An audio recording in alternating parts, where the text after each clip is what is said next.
करकटी भीमासुर को विश्वासघाती मानते हुए अपमानित करती है। रक्तांबरी भी करकटी को समझाने में असफल रहती है।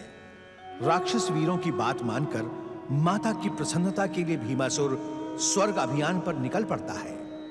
पराजित देवताओं को श्री हरि विष्णु प्रताड़ित करते हैं। भीमासुर की चुनौती पर श्री हरि विष्णु रक्तपात के स्थान पर द्वंद्व युद्ध करना स्वीकार कर लेते हैं। श्री हरि विष्णु के उत्साहित करने पर भीमासुर श्री हरि को बंदी बना लेता है। शिव भक्त महाराज सुदक्षिण और महारानी सुदक्षिणा को सुभद्र ऋषि सावधान करते हैं। राक्षसों के प्रहार से भगवान शिव अपने भक्त सुदक्षिण की रक्षा करते हैं। नारद से भीमासुर की सफलता का समाचार सुनकर प्रसन्न करकटी शिव भक्तों पर अत्याचार की बात सुनकर विचलित हो जाती है। उधर सुदक्षिण की सभा से प्राण बचाकर आए सैनिकों को भीमासुर क्रोध के साथ कहता है, बंदी बनाकर हमारे सामने प्रस्तुत क्यों नहीं किया? जिसने हमारे अनेक वीर राक्षस सैनिकों को समाप्त कर दिया, उसे जीवित रहने का कोई अधिकार नहीं। उसका जीवित रहना हमारी वरदानी शक्ति पर कलंक है। राक्षस वीरों और सेनानायक को महाराज सुदक्षिण ने नहीं बल्कि शिवलिंग से निकली तेज ज्योति ने मारा है। क्या बकवास कर रहे हो तुम? क्या हमारे सेनानायक असलोम भी राक्षस वीरों के साथ मारे गए? कामरूप का राजा दुष्ट सुदक्षिण हमारा सबसे बड़ा शत्रु है। हम उसे अपने हाथों से समाप्त करेंगे।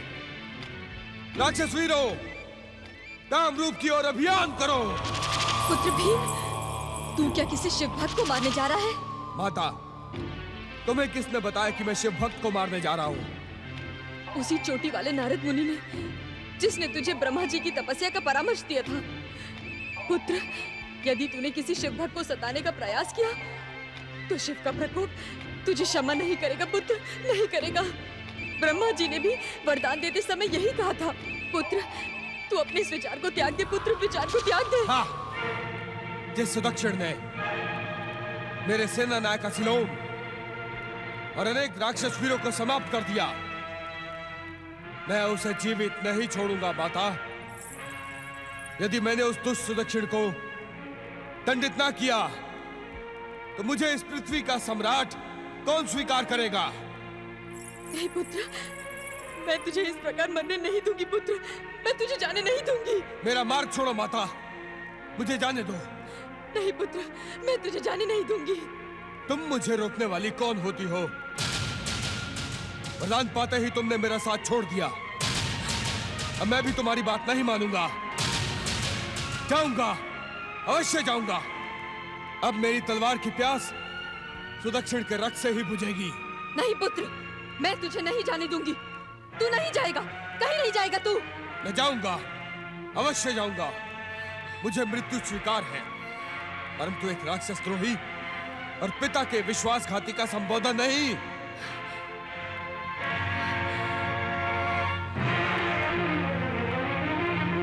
अपनी माँ को अपमानित एवं कलंकित करने वाले भीम, जहाँ मैं तुझे शाप देती हूँ कि तू जीवित नहीं रहेगा। तुझ जैसे कपूत का तो मर जाना ही अच्छा है।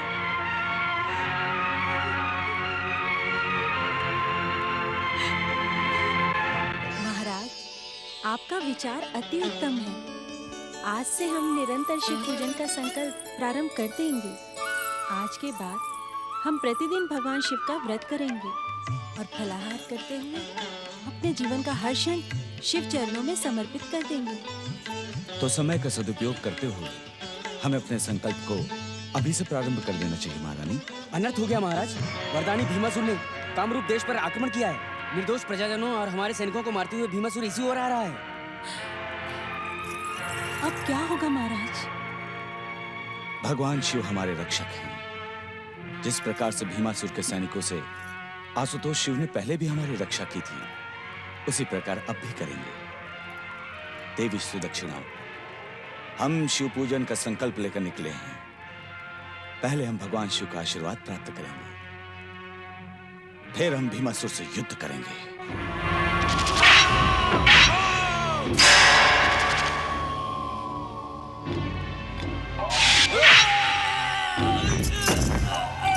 दुष्ट सुदक्षिण, तुम्हें राक्षस विद्रोह का दंड देने के लिए हम स्वयं आए हैं। दंड या पुरस्कार देने के अधिकारी केवल सृष्टि के नियंता भगवान शिव हैं भीमासुर। तुम चाह कर भी हमारा कुछ नहीं बिगाड़ सकते, कुछ नहीं। यदि शिव कोप के पात्र नहीं बनना चाहते तो जैसे आए वैसे ही वापस चले जाओ। एक शिव भक्त एक अत्याचारी राक्षस को इस पृथ्वी का सम्राट कदापि स्वीकार नहीं करेगा, कदापि नहीं। भीमासुर, यदि तुमने शिव भक्तों को सताया तो भगवान शिव के हाथों तुम्हारी मृत्यु निश्चित है। यदि तूने किसी शिव भक्त को मारने का प्रयास किया तो शिव का प्रकोप तुझे क्षमा नहीं करेगा। राक्षस वीरों, इस राक्षस शत्रु को बंदी बनाकर सह्याद्री के कारागार में डाल दो। यदि कल तक इसने हमें इस पृथ्वी का सम्राट स्वीकार नहीं किया तो हम इसी खड़क से इसके सर को धड़ से अलग कर देंगे। फिर चाहे परिणाम कुछ भी हो। स्वामी, मैं भी आपके साथ बंदीगृह चलूंगी। संकट की इस घड़ी में मैं आपसे अलग नहीं रह सकती, कदापि नहीं। ओम ब्रह्माय नमः। अनर्थ हो गया परमपिता, अनर्थ हो गया। संसार में ब्रह्म वाक्य मिथ्या हो गया परमपिता। आज दुष्ट भीमासुर इस शिवभक्त को सताने में सफल हो गया। परमपिता अपनी आंखें खोले, आंखें खोले परमपिता। अपनी आराधना, अपनी साधना को विराम दे परमपिता, अपनी आंखें खोले। अन्यथा दुष्ट भीमासुर पृथ्वीलोक को अपने अत्याचारों से मत डालेगा परमपिता, अपनी आंखें खोले।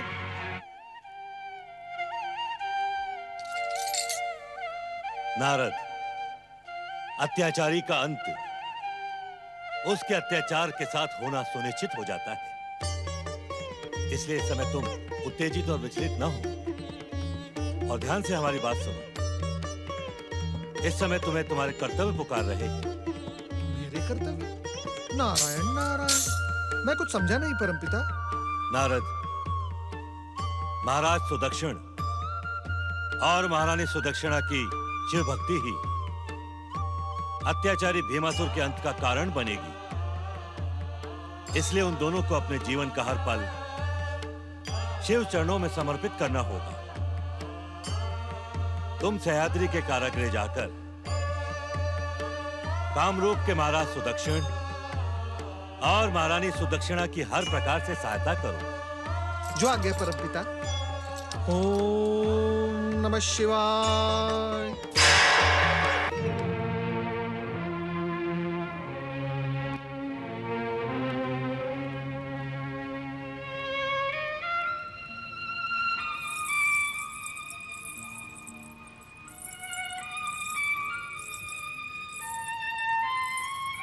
महाराज, किस सोच में पड़ गए हैं आप?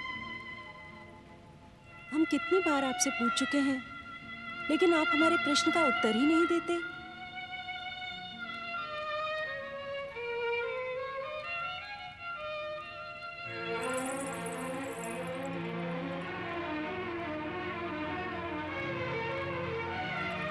महाराज, क्या सोचा है आपने? सोचना हमारा काम नहीं महारानी। अब हमारे लिए जो कुछ भी सोचना होगा भगवान भोलेनाथ सोचेंगे। तुम इस प्रकार चिंतित ना हो। मेरी बात मानिए महाराज, और इस दुष्ट राक्षस को पृथ्वी का सम्राट स्वीकार कर लीजिए, अन्यथा ये हमें जीवित नहीं छोड़ेगा। अधिक से अधिक भीमासुर हमें मार सकता है, हमें अपने प्राणों का मोह नहीं है देवी।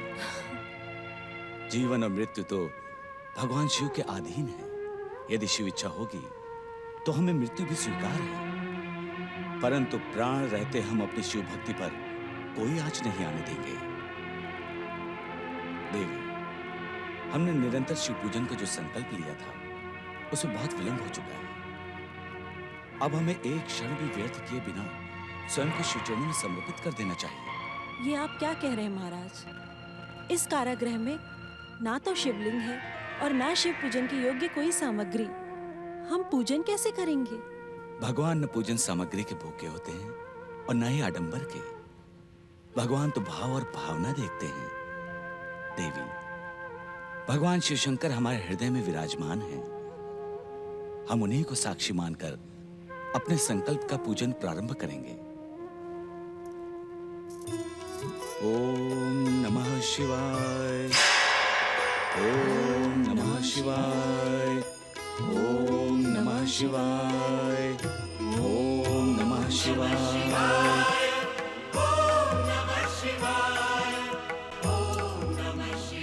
आप धन्य हैं भोलेनाथ और धन्य है आपकी महिमा। अपने भक्तों की सहायता के लिए आप सदा तत्पर रहते हैं।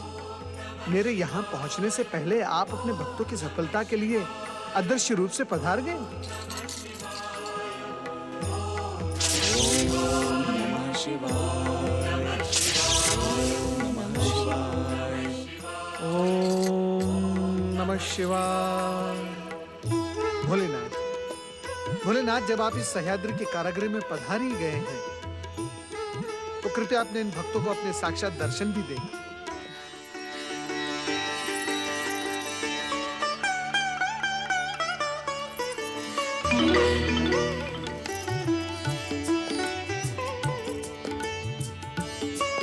देवर्षि नारद जी, आज मेरा जन्म सफल हो गया। आपके दर्शन पाकर मैं माया मोह के अनेक बंधनों से मुक्त हुआ। नारायण नारायण। महाराज सुदक्षिण, महारानी सुदक्षिणा, जिन पर भगवान भोलेनाथ की कृपा हो, उन्हें मोह माया का बंधन तनिक भी कष्ट नहीं पहुंचा सकता।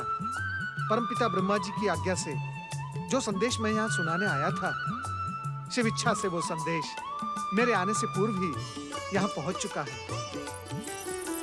इसी प्रकार अपने जीवन का प्रत्येक क्षण भगवान भोलेनाथ के चरणों में समर्पित करते रहो।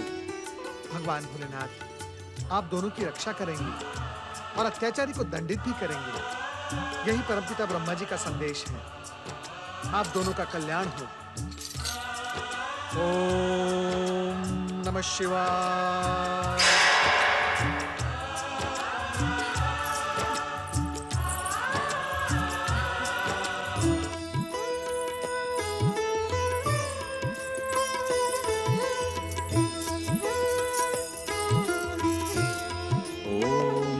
शिवाय, ओम नमः शिवाय, ओम नमः शिवाय।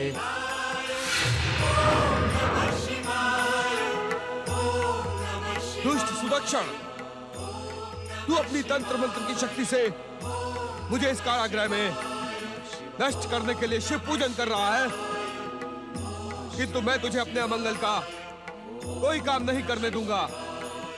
त्याग दे इस शिव भक्ति को।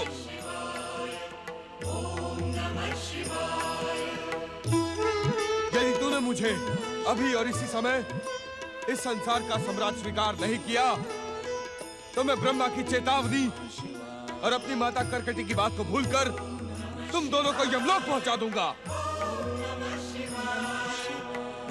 इस शिव भक्ति को त्याग कर मुझे इस संसार का सम्राट स्वीकार कर। अब मेरे भयानक क्रोध से तुम दोनों को संसार की कोई शक्ति नहीं बचा सकती।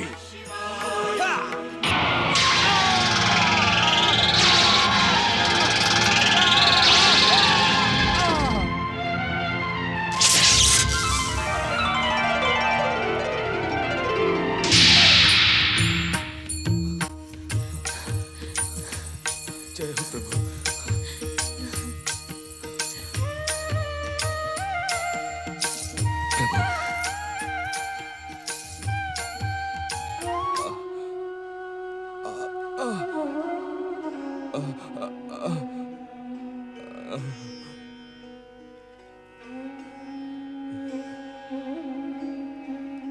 मुझे वरदान देते समय ब्रह्मदेव ने और यहाँ आने से पूर्व माता करकटी ने बार बार सावधान किया था, परंतु मैंने अपने अभिमान और अहंकार के कारण आपके भक्तों को सताने का भयानक पाप किया था।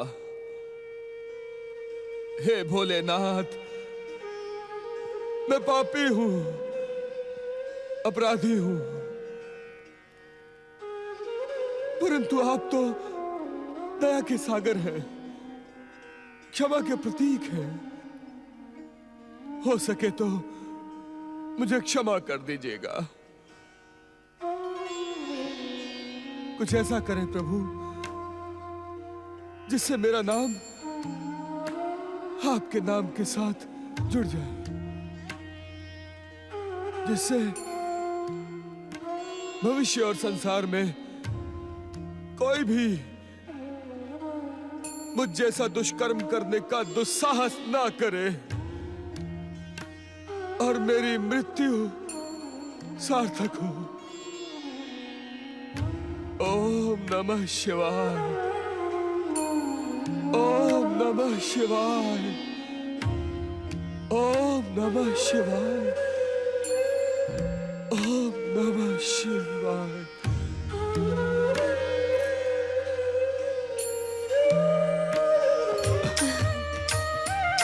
भोलेनाथ की जय हो, भोलेनाथ की जय हो।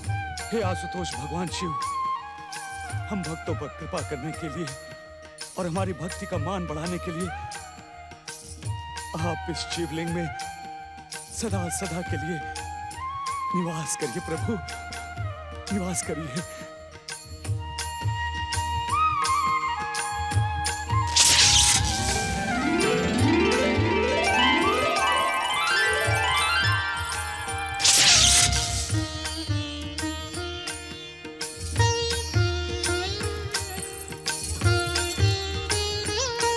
भगवान भोलेनाथ की जय।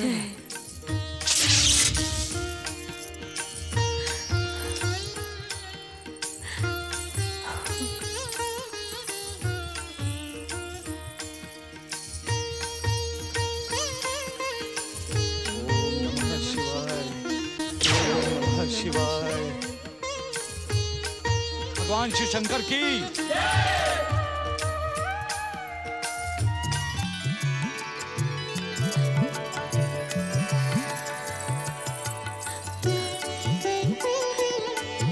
अपने अंत समय में भीमासुर ने न केवल पश्चाताप किया, अपितु परम पावन पंचाक्षरी मंत्र का स्मरण करते हुए अपने प्राण त्याग दिए। इसी कारण भोलेनाथ भगवान शिव ने अपनी इच्छा और कृपा से भीमासुर की भक्ति को सुदृढ़ करने के लिए इस तीर्थ का नाम भीमा शंकर सुनिश्चित किया है। सभी का कल्याण करने वाले भगवान भीमा शंकर की तीर्थराज भीमा शंकर की महिमा के साथ ही महाराज सुदक्षिण और महारानी सुदक्षिणा की शिव भक्ति की कीर्ति भी अनंत कालों तक अमर रहेगी। भगवान भीमा शंकर की यात्रा करने वाला भक्त किसी भी प्रकार के भय, आतंक और अत्याचार से मुक्त हो जाएगा। देवराज, इस तीर्थ यात्रा के प्रभाव ने आपके भय को भी दूर कर दिया है। भीमासुर के अंत ने आपके लिए स्वर्ग के द्वार पुनः खोल दिए हैं। जाए देवराज, स्वर्ग का सिंहासन आपकी प्रतीक्षा कर रहा है। परंतु देवराज, जाने से पहले इस पावन तीर्थ की पवित्र स्मृति अपने हृदय में बैठा लो और अपने जीवन का प्रत्येक क्षण शिव चरणों में समर्पित कर दो, जिससे आपका भविष्य और स्वर्ग शिव कृपा से सुरक्षित रहे।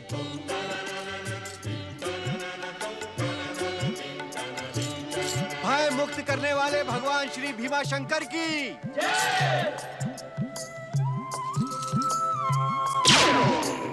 शिव के भक्त जनों ने पुकारा जब संकट पड़ने पर, शिव के भक्त जनों ने पुकारा जब संकट पड़ने पर, तब तब ज्योतिर्लिंग में पधारे अजर अमर शिव शंकर।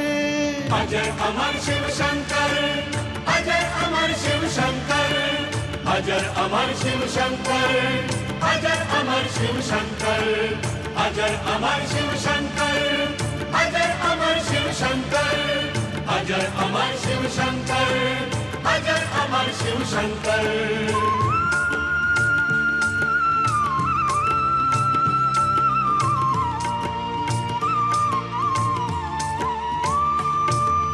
पूर्व काल में सुदीक्षण ने शिवलिंग एक बनाया, अपनी हर एक श्वास के संग संग शिव के नाम को ध्याया। भीमासुर को पता चला तो शिवलिंग निकट वो आया, करने लगा अपमान वो शिव का, क्रोध में था भरमाया। वार लिंग पे करने लगा वो भीमेश्वर जी प्रकट हुए, भीमासुर का वध कर डाला केवल एक हुंकार लिए। तब से ज्योतिर्लिंग में भीमा शंकर जी विख्यात हुए, उनके मनोरथ हो गए पूरे जिसने इनके दर्श किए। जय जय भीमा शंकर, जय जय भीमा शंकर, जय जय भीमा शंकर, जय जय भीमा शंकर, जय जय भीमा शंकर, जय जय भीमा शंकर, जय जय भीमा शंकर, जय जय भीमा शंकर। जात, कुल, वंश और कर्म की अनदेखी करके केवल सच्ची भक्ति और सच्ची भावना से स्नेह करने वाले महेश्वर भगवान शिव ने कुंभकर्ण और कर्कटी पुत्र भीमासुर को अपनी भक्ति में प्रमुख स्थान दिया। महाराज सुदक्षिण और सुदक्षिणा की सहायता करने पधारे भगवान भोलेनाथ का पावन लिंग भीमाशंकर के नाम से प्रसिद्ध हुआ। सारा संसार भीमाशंकर ज्योतिर्लिंग की जय जयकार से गूंज उठा। शिवेच्छा से ही प्रत्येक कल्प को 4 भागों में बांटा गया, सतयुग, त्रेता, द्वापर और कलयुग। समय के पटल पर भीमासुर के साथ ही साथ त्रेता युग भी समाप्त हुआ और नया द्वापर युग एक नई चेतना, एक नए उजाले के साथ आ पहुंचा। इच्छा को भी अपनी इच्छा से संचालित करने वाले भोलेनाथ की इच्छा का संकेत पाकर युग परिवर्तन की पृष्ठभूमि में इस नए द्वापर युग के प्रारंभ में सभी शुभ शक्तियां हर हर महादेव का घोष करती शिव समाधि स्थल कैलाश पर प्रकट हुई।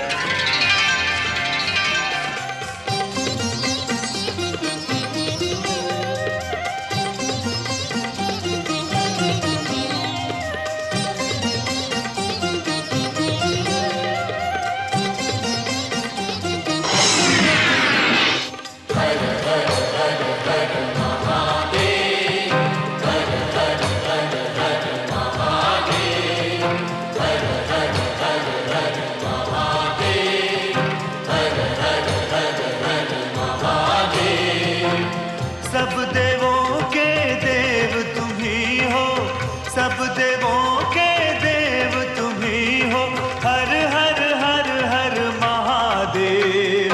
हर हर हर हर महादेव, हर हर हर हर महादेव, हर हर हर हर महादेव, हर हर हर हर महादेव। हर हर महादेव। ओम नमः शिवाय। परमपिता, प्रार्थना के मध्य भगवान भोलेनाथ का ये रूप परिवर्तन किस बात का संकेत है? नारद, इस संसार के कण कण में महादेव ही समाये हुए हैं। इस संसार के हर रूप में भगवान शिव ही तो हैं। भगवान शिव अपनी इच्छा से कोई भी कैसा भी रूप धारण कर सकते हैं। नारद, नारद, एक बात और है। चमत्कारी शिव लीला के इस रहस्य को यदि तुम बुद्धि और विवेक से जानने का प्रयास करोगे तो अवश्य जान पाओगे। नारायण नारायण। परमपिता, बुद्धि और विवेक साथ नहीं दे रहे हैं। शिव इच्छा से आज हमें जिस शिव स्वरूप के दर्शन हुए हैं उसका रहस्य समझ में नहीं आ रहा है। परमपिता नारद, सदाशिव भगवान भोलेनाथ की परम कल्याणकारी लीला का रहस्य शिव भक्तों के लिए सदा अनजाना नहीं रहता। किंतु श्रीहरि, नारद, आश्चर्य की आवश्यकता नहीं। श्रीहरि विष्णु का कथन सत्य का प्रमाण है। हम अपने भक्तों के वश में हैं। हमारे भक्त प्रश्न और जिज्ञासा के चक्रव्यूह में गोते नहीं मारते। रूप परिवर्तन का यह संकेत सरल और साधारण है। शिव शिव शिव शिव शिव शिव भोलेनाथ, जो आपके लिए सरल और साधारण होता है वही हम जैसे अज्ञानियों के लिए असाधारण और कठिन। भोलेनाथ, कृपा करके आपके इन भक्तों को इस शिवलीला का रहस्य बताएं। नारद, सृष्टि परिवर्तनशील है। एक छोटे से कण से लेकर विशाल पर्वत तक सब कुछ परिवर्तित हो रहा है। परिवर्तन की यही गति जीवन को सुख, संतुष्टि और कल्याण का संदेश देती है। परिवर्तन की इसी धारा में बहते हुए हमारी सृष्टि सतयुग, त्रेता युग की यात्रा करते हुए अब द्वापर युग के द्वार पर खड़ी है। नारायण नारायण। भोलेनाथ, हम अज्ञानियों को इस बात का ज्ञान ही नहीं था कि अब हम एक नए युग में प्रवेश करने जा रहे हैं। इस ज्ञान के साथ इतना और भी जान लो नारद कि आने वाला हर युग नवीनता के साथ ही साथ प्रचलित मान्यताओं, परंपराओं और आस्थाओं को नष्ट भ्रष्ट करने का प्रयास करता है। वो सब कुछ अपनी दृष्टि से देखने का प्रयत्न करता है। यदि इस दृष्टि में रचना की भावना और सत्यता होती है तो सृष्टि खिल उठती है, परंतु स्वार्थ और विध्वंस होता है तो सृष्टि त्राहिमाम करके आर्तनाद करने लगती है। यह रूप परिवर्तन करके हमें महादेव ने उन स्थितियों से सावधान करने का प्रयास किया है। तो क्या आने वाला नया युग द्वापर किसी विध्वंस और विस्फोट का संकेत लेकर आ रहा है श्रीहरि? देवराज इंद्र, शुभ और अशुभ के मध्य संघर्ष तो सृष्टि के पहले दिन से ही चल रहा है। अब तक जो हुआ वो अच्छा था, जो अब हो रहा है वो भी अच्छा ही हो रहा है, और जो भविष्य में होगा वो भी अच्छा और शुभ ही होगा। इसलिए चिंता करने की कोई आवश्यकता नहीं। धन्य धन्य भोलेनाथ, आप धन्य हैं। अब कृपा करके इतना और बता दें कि इस नए युग का मुख्य उद्देश्य क्या होगा। नारद, इस द्वापर युग में दैत्य शक्तियों का प्रभाव कम होगा। ये तो शुभ संकेत है महादेव। बात पूरी होने से पहले ही अपने अनुमान से कुछ कह देना विद्वानों की भाषा में अज्ञान माना जाता है देवराज। क्षमा क्षमा भोलेनाथ, क्षमा। इसका अर्थ ये नहीं कि ये दैत्य शक्तियां पाताल में जाकर छुप जाएंगी, अपितु ये दैत्य शक्तियां इस नए युग में मानव को माध्यम बनाकर अपना स्वार्थ पूर्ण करेंगी और सदा के समान शुभ कार्य में बाधा डालेंगे। स्वार्थी मनुष्यों और दुष्ट शक्तियों के इस मिलन से धर्म का स्थिर पांव डगमगाने लगेगा। धर्म पर संकट उत्पन्न होगा। अब तक धर्म पर अटल रहते हुए गर्व करने वाले अनेक प्राणी धर्म का साथ छोड़कर अधर्मी, अत्याचारी, अनैतिक और अन्यायी बनकर अशुभ शक्तियों का साथ देंगे। किंतु परमपिता, ऐसे में धर्म की स्थिति क्या होगी? भोलेनाथ, क्या द्वापर युग में सभी प्राणी अधर्मी हो जाएंगे? ऐसा ना कभी हुआ है, ना ही कभी होगा। सृष्टि के संतुलन में धर्म और अधर्म दो पहलू हैं। अधर्म सदैव अपने दुष्कर्मों से धर्म के पलड़े को झुकाने का प्रयास करता है, किंतु अंत में विजय धर्म और सत्य की होती है। और इस नए युग का मुख्य उद्देश्य भी धर्म संस्थापना ही होगा। प्रभु, इस धर्म संस्थापना के सूत्रधार कौन होंगे? जिज्ञासु नारद, युग, धर्म और धर्म की संस्थापना के लिए प्रारंभ हो रहे इस द्वापर युग में जगत पालक श्री हरि विष्णु पुरुषोत्तम अवतार धारण करेंगे। पुरुषोत्तम अवतार? पुरुषोत्तम अवतार? हाँ, ये द्वापर युग भविष्य में पुरुषोत्तम श्री कृष्ण के युग के नाम से जाना जाएगा। श्री हरि अवतार श्री कृष्ण पृथ्वी के समस्त जीवों को प्रेम, योग, ज्ञान और भक्ति की प्रेरणा देते हुए धर्म की संस्थापना करेंगे। नारायण नारायण। भोलेनाथ, क्या पिछले युग के समान इस नए युग में अन्य शुभ शक्तियां अवतार धारण नहीं करेंगी? अब तक तो ऐसा नहीं कहा गया नारद। सतयुग और त्रेता युग के समान इस युग में भी अनेक शुभ शक्तियां अवतार धारण करके श्री हरि विष्णु के पुरुषोत्तम अवतार श्री कृष्ण को धर्म की संस्थापना में योगदान देंगे। प्रभु, घटने से पहले घटना को जान लेने की उत्सुकता अनुचित है नारद। अपनी प्रतिभा और पुरुषार्थ से तुम इस नए युग द्वापर के साक्षी बनो। आपका कल्याण हो।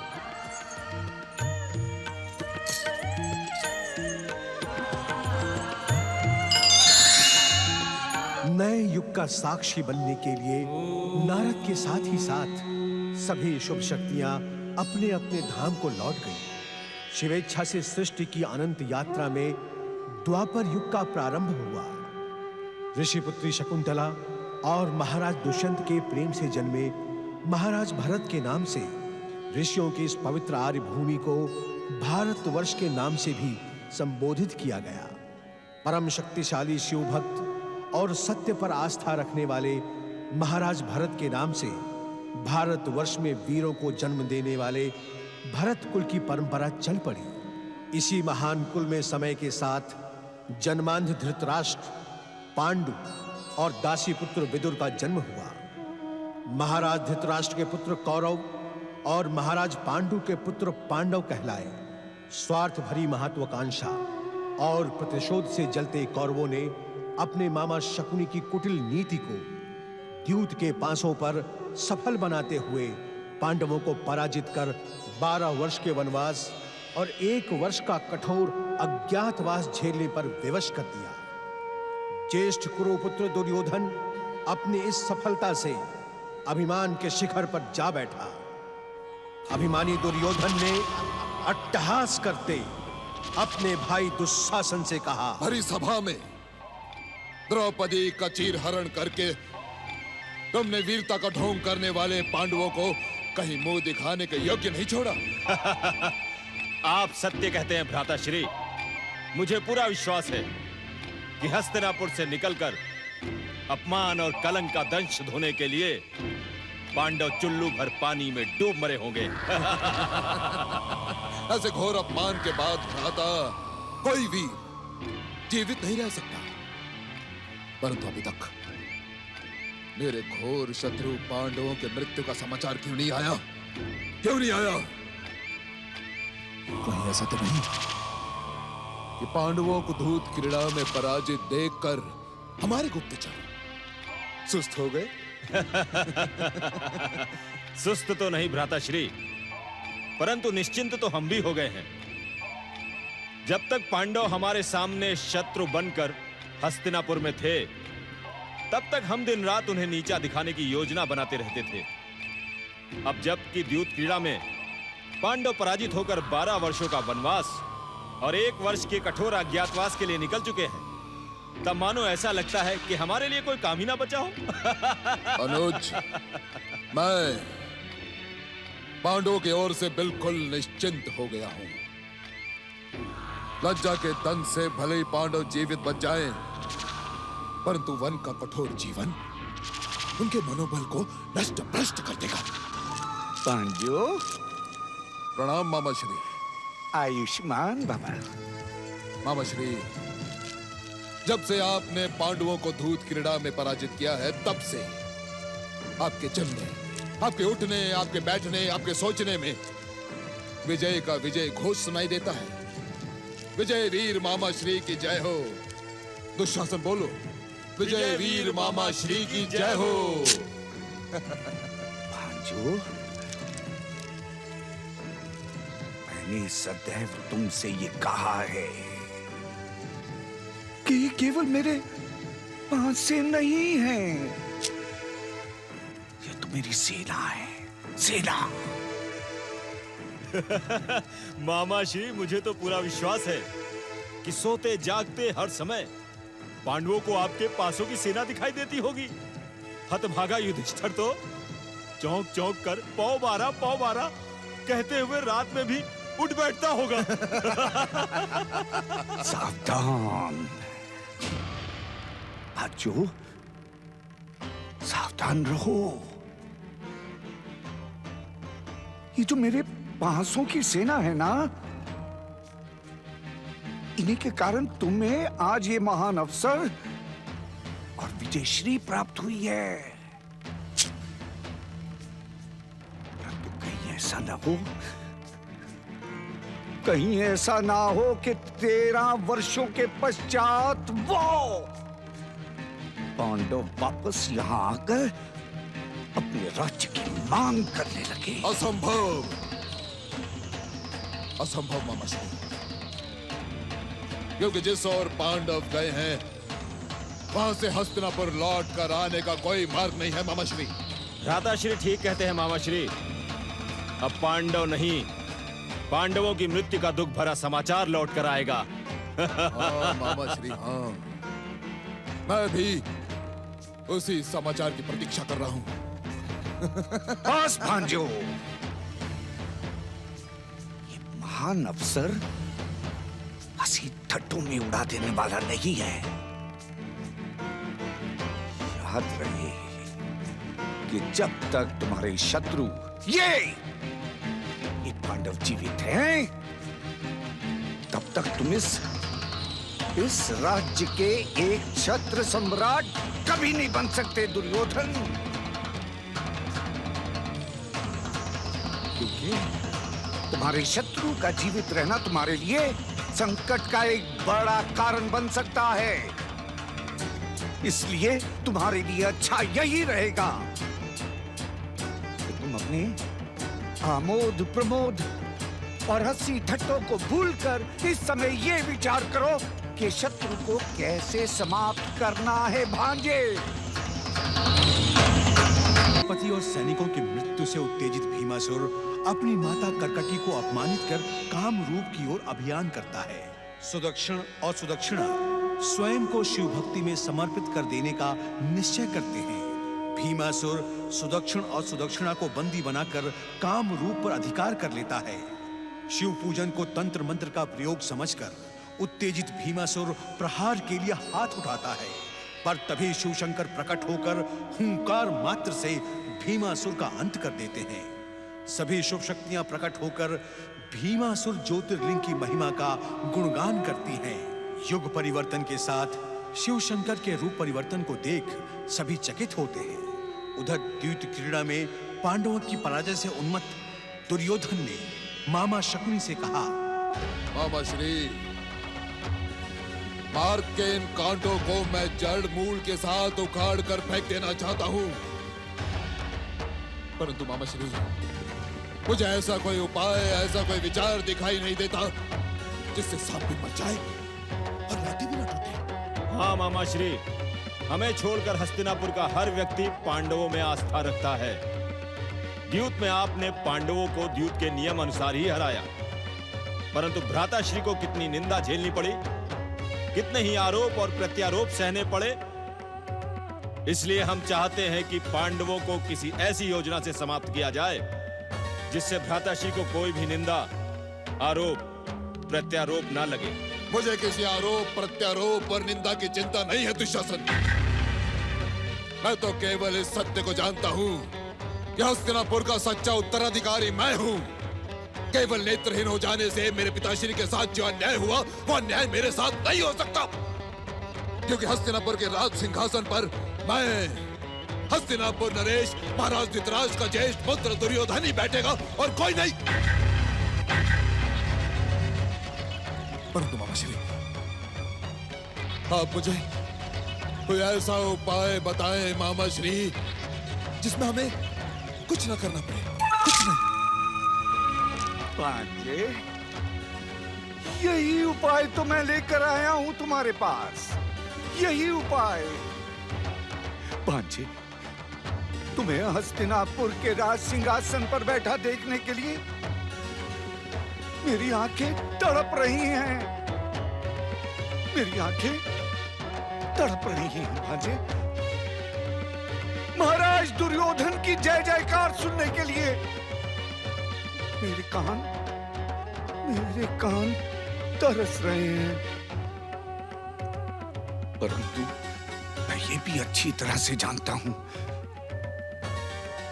कि इस तड़पन को मिटाने के लिए तुम्हारे मामाश्री को ना जाने कितनी और परीक्षाएं देनी होंगी। मामाश्री, आप किस उपाय की बात कर रहे थे? भांजो, तुमने रुद्र अवतार महर्षि दुर्वासा के क्रोध के बारे में अपने गुरुओं से अवश्य सुना होगा। महर्षि दुर्वासा? हाँ, महर्षि दुर्वासा। ये वही महर्षि दुर्वासा थे जिन्होंने स्वर्ग के सिंहासन पर विराजमान इंद्र को दर दर का भिक्षुक बना के रख दिया था। भांजे, उनके क्रोध को कौन नहीं जानता। यदि तुम इस क्रोधी दुर्वासा को प्रसन्न कर दोगे तो उन पांडवों का सर्वनाश सुनिश्चित है, सुनिश्चित। परंतु मामाश्री, महर्षि दुर्वासा को प्रसन्न करना भी सरल नहीं है। भांजो, युधिष्ठिर को भी द्यूत में हराना कोई सरल नहीं था, है ना भांजे? किंतु हारा, पुरुषार्थ नहीं करोगे भांजे तो विजयश्री कैसे प्राप्त होगी? प्रयास करो भांजे, प्रयास करो। प्रयास तो मैं अवश्य करूंगा मामाश्री, पर यदि महर्षि दुर्वासा क्रोधित हो गए तो क्या? भांजे, कभी कभी तुम्हारी इन्हीं बातों पे हंसने का बड़ा मन होता है।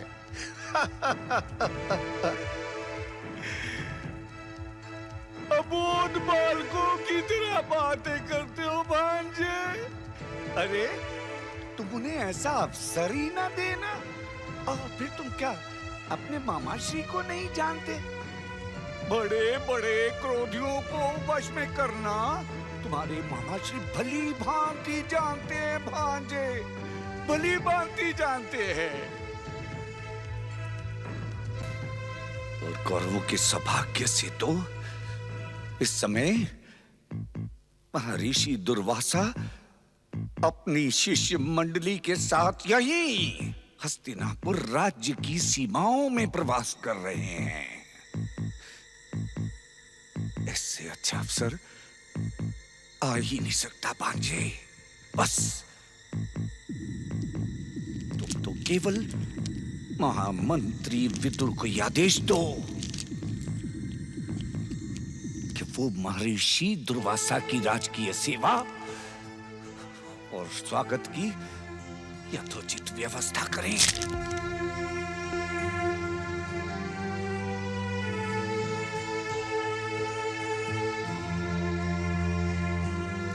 प्रणाम काकाश्री। आयुष्मान भव, नीतिमान भव, सदाचारी भव। कहे युवराज दुर्योधन, किस कारण से आपने मेरा स्मरण किया है? काकाश्री,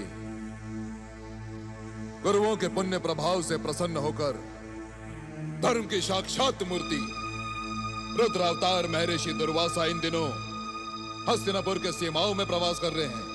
क्षमा करें युवराज, भरत वंश के पुण्य को कौरवों का पुण्य न कहें। ऋषिवर इस समय भरत वंश की भूमि पर है। ये भरत वंश के पुण्य का प्रताप है कि आर्यावर्त के महान और तेजस्वी ऋषि इस भूमि पर आने के लिए इच्छुक होते हैं। महामंत्री विदुर, आपसे कोई वाद विवाद नहीं करना चाहती और ना ही ये कोई प्रतियोगिता का विषय है कि भरतवंशियों ने अधिक पुण्य किए या फिर कुरुवंशियों ने, किंतु कदाचित आप ये भूल रहे हैं कि इस समय हस्तिनापुर पर कुरुवंशियों का शासन है।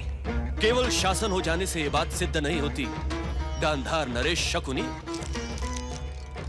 काका श्री, मामा श्री आपसे पहले भी कह चुके हैं कि हम इस बात को वाद विवाद का विषय नहीं बनाना चाहते। हम तो केवल इतना चाहते हैं कि जब तक महर्षि दुर्वासा हस्तिनापुर में है तब तक उनकी और उनके शिष्य मंडली की देखरेख हस्तिनापुर राज्य की ओर से होनी चाहिए।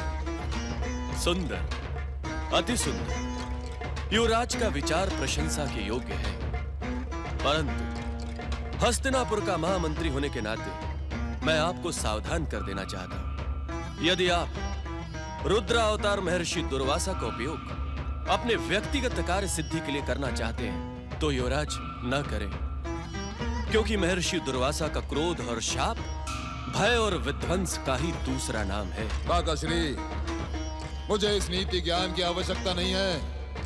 मैंने गुरुकुल में अपने गुरुओं से महर्षि दुर्वासा के विषय में अनेक कथाएं सुनी हैं।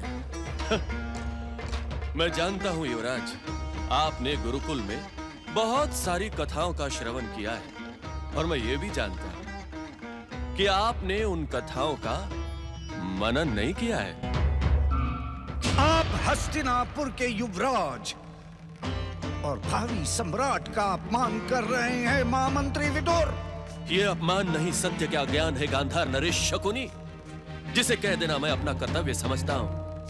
गुरु, वैद्य और सचिव यदि अपनी बात नहीं कहेंगे तो राज्य की कीर्ति ही नष्ट हो जाएगी। काका श्री, आपने निसंकोच अपनी बात कही, हमने सुनी, और सुनी नहीं बल्कि समझ भी ली।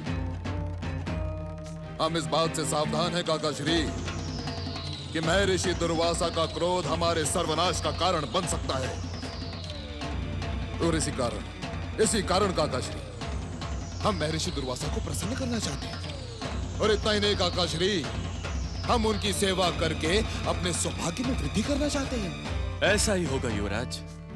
मैं कल प्रातः ही सेवा और सुविधा की व्यवस्था के साथ महर्षि दुर्वासा के चरणों में आपके प्रणाम के साथ चला जाऊंगा युवराज। हम चाहते हैं कि इस महान अवसर पर महामंत्री विदुर के साथ युवराज दुर्योधन के प्रतिनिधि के रूप में प्रिय दुशासन भी जाए, है ना युवराज? सत्य कहा आपने मामा श्री। काका श्री, अनुज दुशासन भी आपके साथ जाएगा।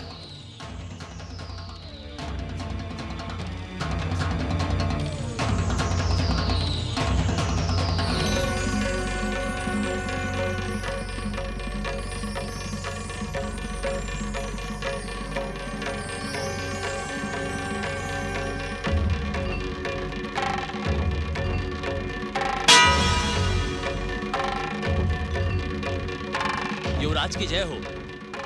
आज्ञा युवराज। क्या काका श्री और दुशासन ऋषियों के सेवा से लौटकर वापस आए? नहीं युवराज। आएंगे तो मुझे सूचित करना। जाओ। जो आज्ञा युवराज।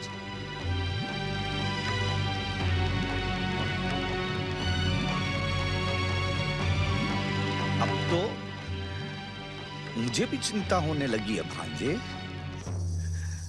अब तक तो प्रिय दुशासन को आ जाना चाहिए था। कहीं ऐसा तो नहीं कि अपने स्वभाव के अनुरूप महात्मा विदुर ऋषियों को नीति पाठ सिखाने बैठ गए और उधर महर्षि दुर्वासा अपने स्वभाव के अनुरूप क्रोधित हो गए। यदि ऐसा हुआ तो इसीलिए मैं काका श्री को वहां नहीं भेजना चाहता था मामा श्री। केवल आपकी हट के कारण मुझे निर्णय लेना पड़ा। आप तो जानते हैं मामा श्री कि मैं अनुज दुशासन से कितना प्रेम करता हूं। न जाने दुशासन किस स्थिति में होगा। कहीं ऐसा तो नहीं मामा श्री कि मैं ऋषि दुर्वासा को द्रौपदी के चीर हरण का पता चल गया हो? मंत्र दृष्टा ऋषियों से संसार का कोई सत्य छुपा नहीं रहता भांजे। तो वे अवश्य ही दुशासन को प्रताड़ित करेंगे। नहीं भांजे नहीं।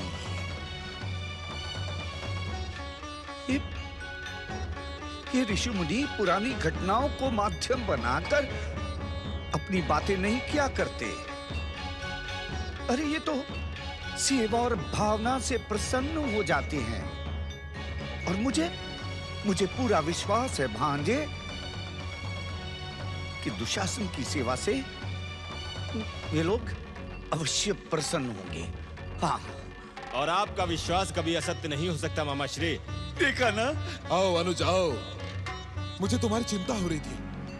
अच्छा पहले ये बताओ कि तुम ऋषियों को प्रसन्न करने में सफल रहे?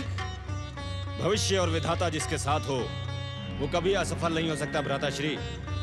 और आपके आशीर्वाद से हम न केवल महर्षि सुवासा को प्रसन्न करने में अपितु हस्तिनापुर आमंत्रित करने में भी सफल रहे। सुहासा? ये सुहासा कौन है? मैंने तुम्हें ऋषि दुर्वासा की सेवा में भेजा था। ये सुहासा कौन है दुशासन?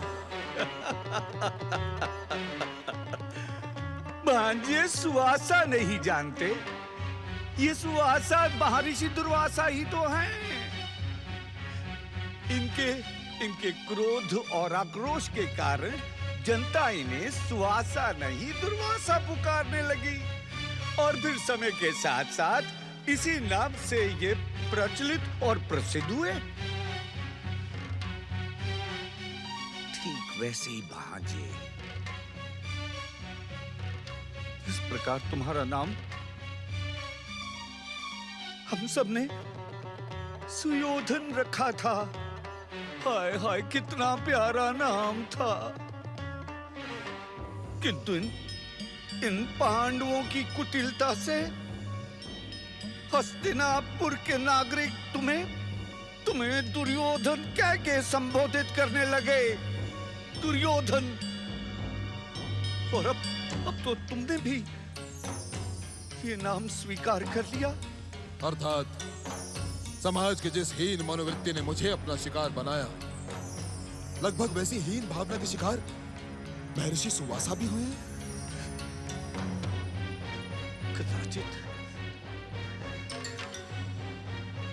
कदाचित तुम ठीक कह रहे हो भांजे, किंतु तुम्हें इतने विचलित होने की आवश्यकता नहीं है भांजे, नहीं है। अरे नाम से मनुष्य के काम पर प्रभाव थोड़ी पड़ता है। नाम में रखा ही क्या है भांजे, काम बड़ा होना चाहिए। और तुमने तो महर्षि दुर्वासा के समान बड़े बड़े काम किए हैं भांजे, बड़े बड़े काम किए हैं। अच्छा ये बताओ अनुज, कि उन्होंने तुम्हारा निमंत्रण स्वीकार किया? हाँ भ्राताश्री, ऋषिवर हमारी सेवा भावना से अत्यंत प्रसन्न है। उन्होंने मुझे आशीर्वाद देकर अपने मन की बात निवेदन करने की आज्ञा दी। और जब मैंने कहा कि भ्राताश्री दुर्योधन आपकी चरण सेवा का अवसर चाहते हैं, यदि आपकी आज्ञा हो, इसके पश्चात उन्होंने मुझे कुछ कहने का अवसर ही नहीं दिया। उन्होंने कहा आज्ञा की आवश्यकता नहीं है वत्स, हम कल प्रातः ही अपनी शिष्य मंडली के साथ हस्तिनापुर के युवराज कक्ष में पधारेंगे। तो हमें इसी समय से ऋषिवर को प्रसन्न करने के लिए बढ़ चढ़कर प्रयास करने होंगे। हर व्यवस्था अपनी देख रेख में संपन्न करनी होगी। मैं महर्षि दुर्वासा का ऐसा स्वागत करूंगा जैसा आज तक किसी राजा महाराजा ने किसी ऋषि के लिए ना किया हो। क्यों मामा श्री? ओ बारह भांजे।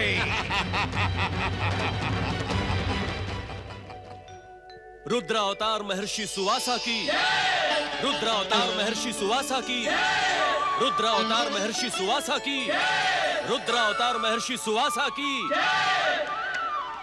प्रणाम ऋषिवर। गांधारी पुत्र, हम तुम्हारी सेवा भावना से अति प्रसन्न हैं। ऋषि धर्म की मर्यादा का पालन करते हुए हम महलों में प्रवेश नहीं करते, परंतु तुम्हारी भक्ति और आस्था की उपेक्षा करना हमने उचित नहीं समझा। इसीलिए हम स्वयं तुम्हारा आतिथ्य स्वीकार करने हस्तिनापुर के युवराज महल चले आए। आहो भाग्य ऋषिवर, आहो भाग्य। ऋषिवर, आपके दर्शन मात्र से मेरे कई जन्मों के पाप नष्ट हो गए। इस भूमि पर आपके चरण पड़ गए, इसी में हमारा सबसे बड़ा सौभाग्य है ऋषिवर। हम धन्य हुए ऋषिवर, धन्य हुए। पधारे ऋषिवर, मुझे अपनी चरण सेवा का अवसर दे। पधारे ऋषिवर।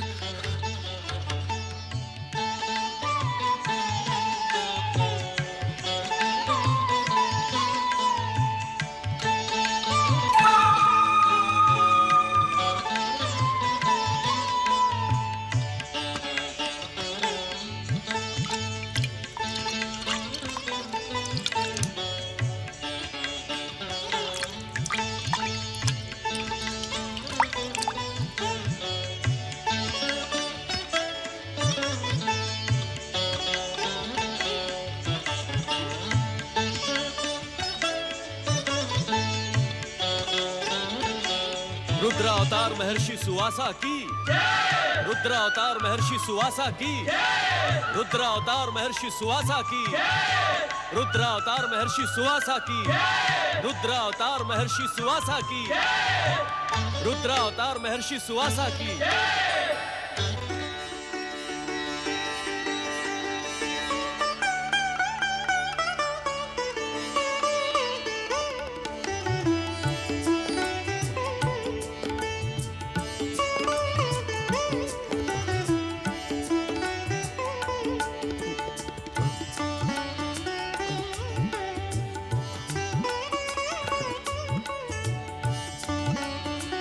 क्या हो ऋषिवर, हमारी सेवा में कोई कमी रह गई जो आपको नींद नहीं आ रही? नहीं वत्स, तुम्हारी सेवा भावना से तो हम अति प्रसन्न हैं। तनिक जल की आवश्यकता है, इस ऋतु में कंठ बार बार सूख जाता है। जल का प्रबंध करो। दुशासन जी।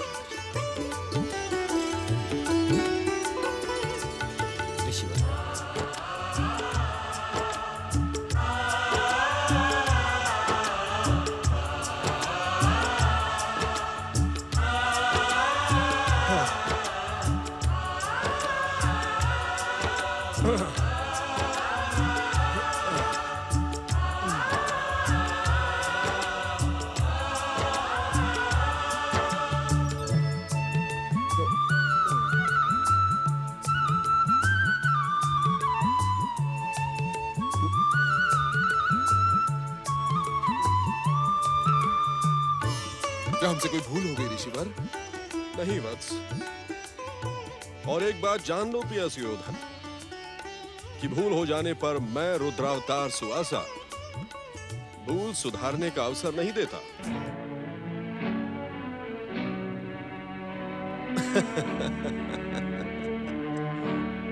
भयभीत और विचलित होने की आवश्यकता नहीं है वत्स। मैं तो केवल इतना कहने के लिए उठ बैठा कि इन राजमहलों में रात बिताने का मुझे तनिक भी अभ्यास नहीं है। अरे मैं ठहरा भयानक जंगलों में वास करने वाला एक सन्यासी, इसलिए यदि मुझे नींद आ जाए तो तुम दोनों कहीं चले मत जाना। यहीं खड़े रहकर पवन का संचार करते रहना वत्स। कहीं ऐसा ना हो कि घोर यत्न करने पर नींद आए और फिर गर्मी के कारण लौट जाए। आप निश्चिंत रहें ऋषिवर, हम आपकी चरण सेवा से कहीं नहीं जाएंगे। सत्य तो यह है भगवान कि यदि मुझे कई जन्मों तक आपकी चरण सेवा करने का अवसर मिले तो मैं स्वयं को धन्य समझूंगा।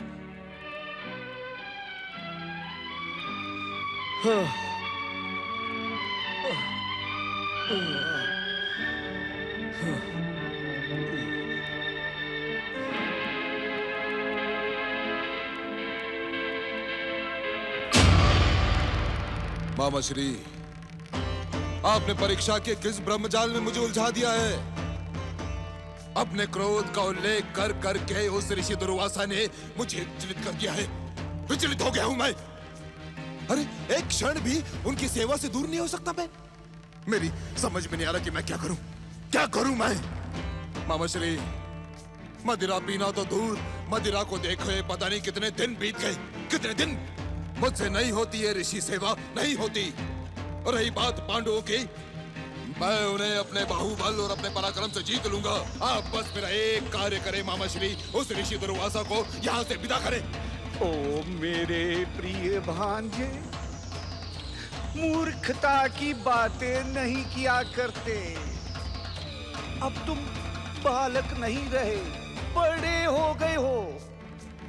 अरे ऋषियों की सेवा करने का अवसर तो बड़े सौभाग्य से मिलता है। नहीं चाहिए मुझे आपका सौभाग्य, नहीं चाहिए मुझे आपका सौभाग्य। सुना आपने, सुना? मेरा सुख चैन छीन लिया उस दुर्वासा ने।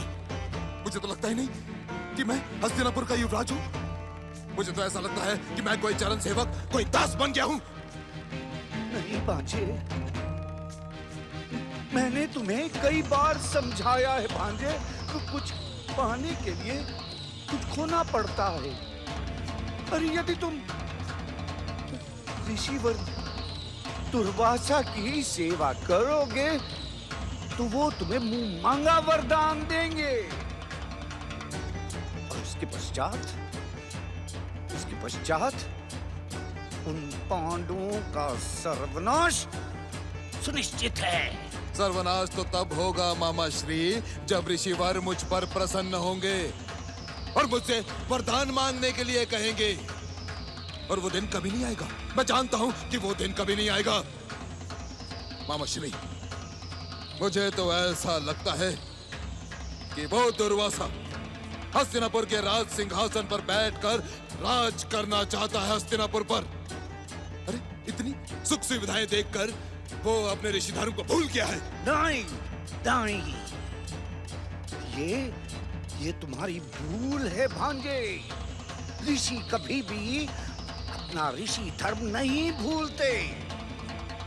और महर्षि दुर्वासा, अरे वो तो मंत्र दृष्टा है, मंत्र दृष्टा। ये ऋषि लोग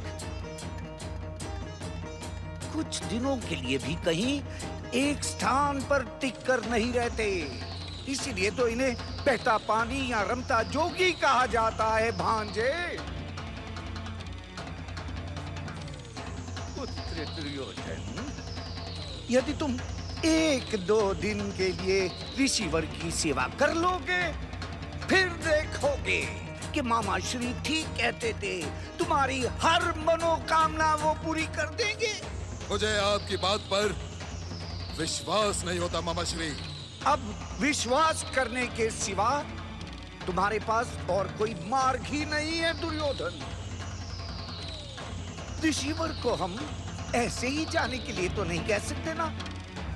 अरे वो तो अपनी इच्छा से जीते हैं। अब जब तक ऋषिवर यहाँ हैं, तुम्हें उन्हें प्रसन्न करने का प्रयास करना चाहिए।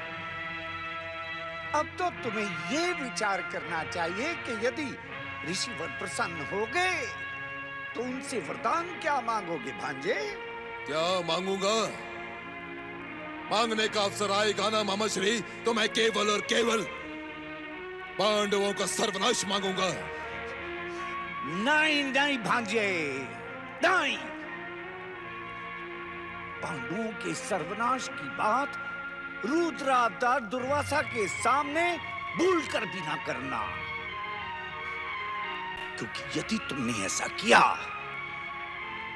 तो वो तुम्हें स्वार्थी और भाई का शत्रु मानते हुए शापित और कलंकित कर देंगे। क्या कह रहे हैं आप मामा श्री? आप जानते हैं कि आप क्या कह रहे हैं? अरे पांडवों के सर्वनाश की बात सोचकर ही उस ऋषि की इतनी सेवा की।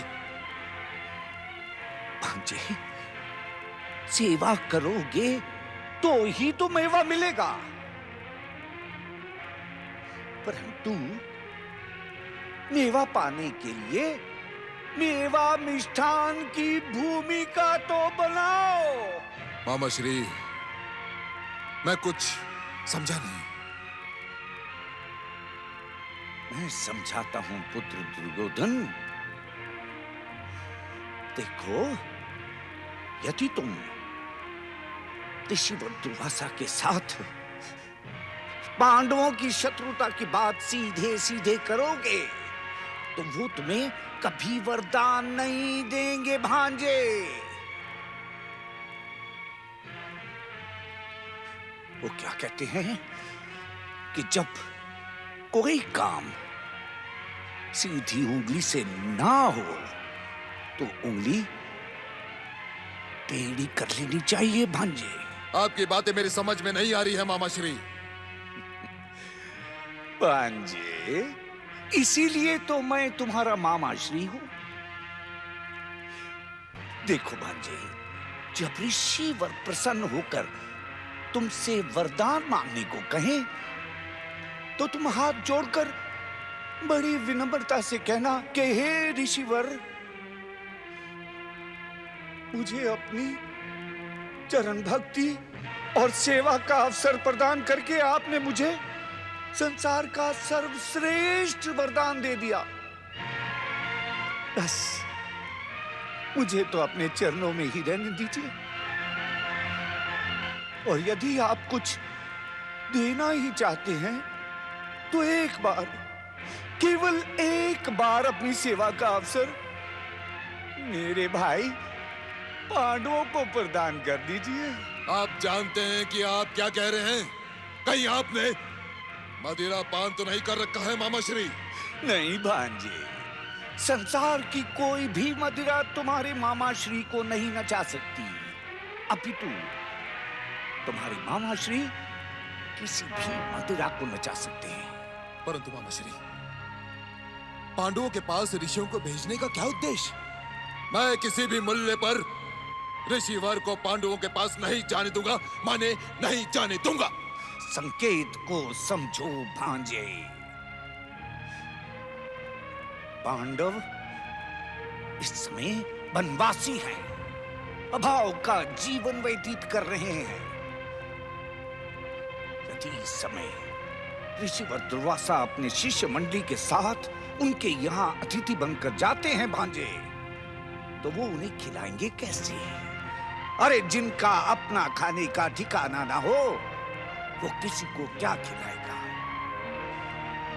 और ऋषि को सामने पाकर अपना अतिथि धर्म ना निभा पाने के कारण या तो पांडव आत्महत्या कर लेंगे या फिर ऋषिवर अपने शाप से उन्हें नष्ट भ्रष्ट कर देंगे। धन्य धन्य आप मामा श्री और आपकी चतुराई। यदि ऋषिवर ने मुझसे वरदान मांगने के लिए कहा तो मैं उनसे यही वरदान मांगूंगा मामा श्री, यही वरदान। भांजे दुर्योधन, इस वरदान के साथ तुम्हें एक बात और मांगनी होगी। कौन सी बात मामा श्री? तुम ऋषि से कहना कि जब पांडवों के साथ साथ द्रौपदी भी भोजन से तृप्त हो चुकी हो तब अपनी शिष्य मंडली के साथ पांडवों के सौभाग्य में वृद्धि करने ऋषिवर जाएं। परंतु ऐसा क्यों मामा श्री? तुम नहीं समझोगे भांजे।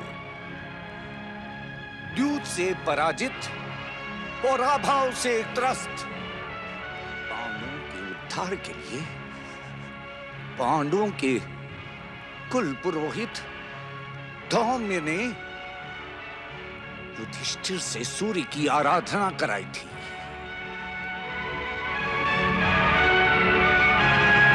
ओम आदित्याय नमः, ओम हिरण्यगर्भाय नमः, ओम सूर्याय नमः, ओम आदित्याय नमः, ओम सूर्याय नमः, ओम आदित्याय नमः, ओम सूर्याय नमः, ओम आदित्याय नमः, ओम सूर्याय नमः, ओम हिरण्यगर्भाय नमः, ओम सूर्याय नमः। धर्मराज युधिष्ठिर,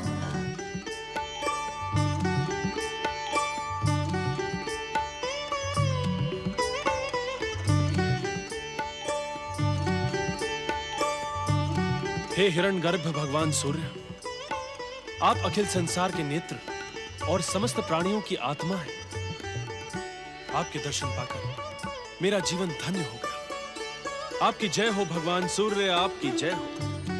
धर्मराज युधिष्ठिर, अपने कुल पुरोहित द्रोण ऋषि के कहने पर तुमने मुझे प्रसन्न करने वाले 108 नामों को सिद्ध किया है। मैं तुम्हारे मन की अभिलाषा जानता हूं। तुम्हें तुम्हारी इच्छित वस्तु अवश्य मिलेगी। वनवास के इन 12 वर्षों तक तुम्हें अन्न का दान मैं अवश्य करता रहूंगा। हे परम कृपालु, परम दयालु, समस्त संसार को प्रकाशित करने वाले भगवान सूर्य नारायण, आपने अंधकार में डूबे मेरे परिवार को अपनी कृपा और दया से प्रकाशित कर दिया।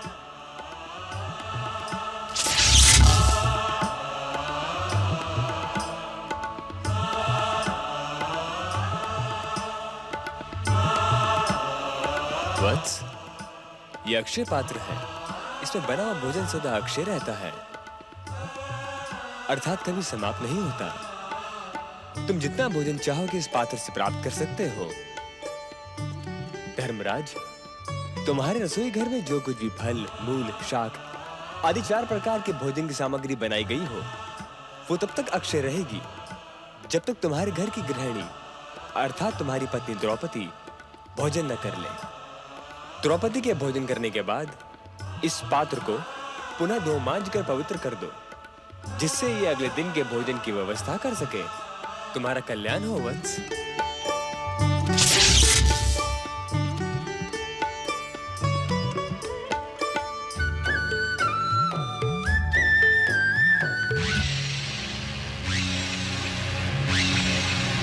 मामा श्री, मैं ऋषिवर से ऐसा ही वरदान मांगकर उन पांडवों को भयानक संकट में ढकेल दूंगा।